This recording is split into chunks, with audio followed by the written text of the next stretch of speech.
अस्सलाम वालेकुम दोस्तों। आसेब नगरी नावल बाय M.A. राहत।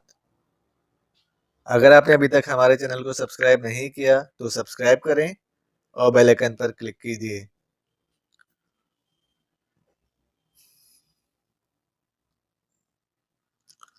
हम नहीं जानते दानी सरकार के कौन हमसे क्या चाहता है, मगर हम आपका साया अपने सरों पर चाहते हैं। हम आप सबके कदमों में जीना चाहते हैं, मैंने अदाकारी करते हुए कहा। ताई अम्मा देर तक बिल्कुल खामोश रही थीं। फिर इन्होंने कहा, यहाँ किस किस से मिले हो? किसी से नहीं, लेकिन सबसे मिलने की आरजू है। क्यों नहीं मिले? किसी का पता ही नहीं है। क्यों?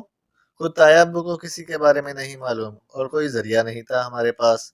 पता नहीं मुमताज अहमद खान किस मिट्टी के बने हैं, किसके लिए सारे जमाने का सब्र समेट रहे हैं। दो बेटियां ही तो हैं, करोड़ों की जमीन दबाए बैठे हैं, झूठ बोल रहे हैं। वो सबके बारे में जानते हैं, मगर तुम्हें किसी के हाथ नहीं लगने देना चाहते, क्योंकि इस तरह बहुत से राज फाश होंगे।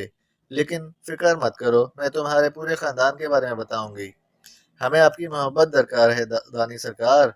मेरी मम्मा, बहन और भाई के दिल में आपके लिए एहतराम और प्यार है। हम आपसे कभी गुस्ताखी नहीं करेंगे। अम्मा, अगर इम्तियाज चचा ने आपसे कोई गुस्ताखी की हो तो इसमें इन लोगों का कोई कसूर नहीं है। आपने इन्हें मफाद परस्तों के चंगल से बचाना है, सायरा ने कहा। ताई अम्मा ने चौंक कर सायरा को देखा। दोनों माँ बेटियां कोई 10 सेकंड तक एक दूसरे की आंखों में देखती रहीं। फिर ताहिरा खानम ने एक गहरी सांस लेकर कहा, तुम इनसे बातचीत करो, इन्हें हमारे साथ खाना खाना है। मैं इनसे दूसरी मुलाकात करूंगी। ये कहकर ताई अम्मा अपनी जगह से उठ गईं। सायरा के रवैये को मैं बहुत बदला हुआ महसूस कर रहा था। आइए साहब, यहाँ से चलें, मैं आपको अपनी कोठी दिखाऊं, सायरा ने कहा और मैं उसके साथ उस कमरे से बाहर निकल आया। मनामा में मैंने बहुत से शेखों के विलास देखे थे, दौलत की रेल पेल के खेल देखे थे। ये कोठी किसी शेख की रिहाईगह से कम नहीं थी। सायरा ने मुझे अपना बेडरूम भी दिखाया, कीमती अशिया से भरा हुआ था। इसने कहा, इनमें से बेशतर अशिया मुझे तहाइफ में मिली हैं। मम्मा के अकीदतमंदों में बड़े बड़े सनतकार, आला अफसरान, यहाँ तक के बाज वज़रा भी हैं। ये सब मम्मा की खुशनुदी हासिल करने के लिए मुझे तहाइफ देते रहते हैं। दानी सरकार उनके लिए क्या करती हैं? वो उनकी रूहानी मुहाफिज हैं। मैं तुम्हें एक बात बताऊं, समनाबाद का वो घर आसेबजदा है, वहाँ जिनों की आबादी है। मम्मा का उनमें से कई खानदानों से झगड़ा चल रहा है, इसलिए मम्मा वहाँ नहीं जाती। उनकी हमदर्द रूहें उन्हें वहाँ जाने नहीं देती। हमदर्द रूहें? हाँ, मम्मा के मोकल। क्या आप भी ऐसे इल्म से दिलचस्पी रखती हैं सायरा? बस इस हद तक कि मम्मा की रूहानियत की कायल हूँ। अच्छा, एक बात बताइए साहब, सुल्ताना और हीरा में आपको कौन पसंद है? दोनों, मैंने सादगी से कहा। नहीं, जैसा कि मम्मा ने कहा कि इम्तियाज अहमद अंकल आप दोनों भाइयों से अपनी बेटियों को शादी करना चाहते हैं।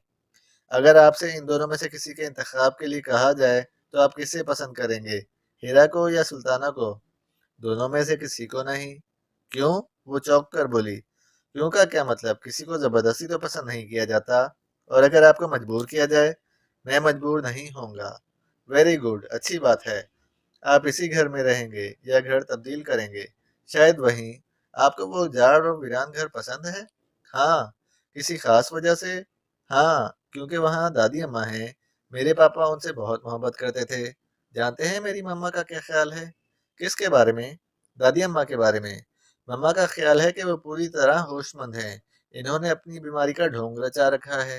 इनकी कुव्वत बर्दाश्त जबरदस्त है और वो कोमा में रहने की मश्क रखती हैं। वजह? मैंने पूछा। ये नहीं मालूम। हर बात की कोई वजह होती है। चलें, अब आप वहाँ मौजूद हैं, आपको असलियत ज़रूर पता चल जाएगी। हाँ, एक वादा करें, अगर आपको वजह पता चल जाए तो मुझे ज़रूर बताइए। काफ़ी वक्त गुजर गया, मैंने जाने के लिए कहा तो सायरा बोली, हरगिज़ नहीं। मामा ने आपके बारे में हिदायत की है कि आपको खाने के बाद जाने दिया जाए और मामा आपसे मज़ीद बातें करेंगी। वक्त ज़्यादा हो जाएगा। आप कैसी बातें कर रहे हैं साहब? आपको पता है कि लोग मामा के साथ एक लम्हा गुजारने के लिए तड़पते हैं। बड़ी मुश्किल से इन्हें वक्त मिलता है और इन्होंने खुद आपको मिलने के लिए कहा है। असल में आप बाहर से आए हैं, इसलिए मामा की हैसियत नहीं जानते। जबकि आप यहाँ मालूमात करेंगे तो आपको पता चल जाएगा कि मामा क्या चीज़ है। मेरे होठों पर मुस्कुराहट फैल गई तो वो मुझे देखकर जल्दी से बोली, आप मुस्कुरा क्यों रहे हैं? मुझे बताइए। आपकी मामा जो कुछ भी हों, لیکن آپ اپنی مما کی بہت ہی وفادار بیٹی ہیں، میں نے کہا۔ وہ میری بات پر غور کرنے لگی، پھر مسکرا دی اور بولی، میرے پاس مما کے سوا اور ہے ہی کیا؟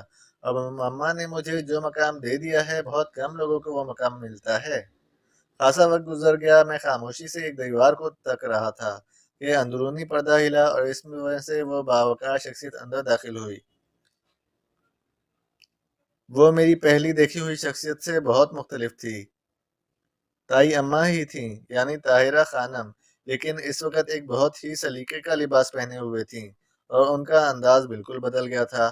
اس وقت وہ کسی بھی شکل میں دانی سرکار نظر نہیں آ رہی تھیں۔ ہیلو، انہوں نے اندر آ کر کہا۔ میں ان کے استقبال کے لیے کھڑا ہو گیا تھا۔ بیٹھو، شہاب ہے نا تمہارا نام؟ کہو، پاکستان آ کر کیسا لگا؟ بس دانی سرکار، پاکستان ہمارا وطن ہے۔ ہم ہمیشہ یہاں نہیں آنا چاہتے تھے، لیکن نہیں آ سکے۔ ہاں، پتہ نہیں امتیاز کی کیا سوچ تھی۔ چلو خیر، اب یہ بتاؤ کہ تمہاری مما کا اور دوسرے لوگوں کا کیا خیال ہے؟ پاکستان میں رہو گی، یہاں سے واپس جاؤ گے؟ نہیں، بڑے بھائی جان وہاں ملازمت کرتے ہیں اور پاپا بھی اسی فرم میں ملازمت کرتے تھے، لیکن اب پاپا کے بعد وہاں دل کیا لگے گا؟ ہاں، لیکن مجھے ایک بات پر سخت تعجب ہے۔ جہاں تک میرے علم ہے، امتیاز کی بھی جائیداد کا خاصا حصہ ملا تھا، بڑی زمینیں تھیں ان کی، اور پھر یہاں بھی سنا تھا کہ وہ زمینوں کی خرید و فروخت کرتے رہتے تھے اور انہوں نے اچھی خاصی حیثیت بنا لی تھی۔ میں تو خیر اپنی ہی مصروفیات میں رہتی ہوں، اور امتیاز احمد اپنے طور پر بہت زیادہ مصروف رہتے تھے، اس لیے میری ان سے ایک آدھ ہی بار ملاقات ہوئی، لیکن بہرحال سنا یہی تھا کہ وہ کافی بھاگ دوڑ کر رہے ہیں۔ جی، میں نے مختصراً کہا۔ چلو خیر چھوڑو، اب یہ بتاؤ یہاں کیا کرنا چاہتے ہو؟ اور اس کے علاوہ اپنی مما سے کہو اور اپنے بھائی سے بھی کہ کسی ایک آدمی کے چکر میں نہ پڑیں۔ ممتاز صاحب بڑے زمانہ ساز انسان ہیں، تمہارے یہاں آنے سے ان کا تو فائدہ ہی فائدہ ہے، لیکن دیکھ اور سوچ لینا، جہاں تک میرا تعلق ہے تو تمہیں بہت جلد ہی معلومات حاصل ہو جائیں گی کہ میں کیا چیز ہوں۔ یہاں کون سا ایسا کام ہے جو میں نہیں کرا سکتی، جبکہ دوسرے لوگ اس کے بارے میں سوچ بھی نہیں سکتے۔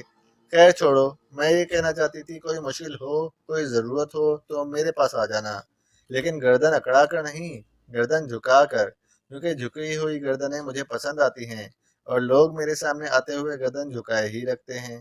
ایک لمحے کے لیے پھر دل میں ایک جنون سا ابھرا تھا اور میں نے سوچا تھا کہ انہیں جواب دوں، لیکن پھر اپنے آپ پر قابو پایا اور مسکراتے ہوئے بولا، میں تو ویسے بھی آپ کا چھوٹا ہوں دانی سرکار، میں آپ کے سامنے گردن کیوں اٹھاؤں گا؟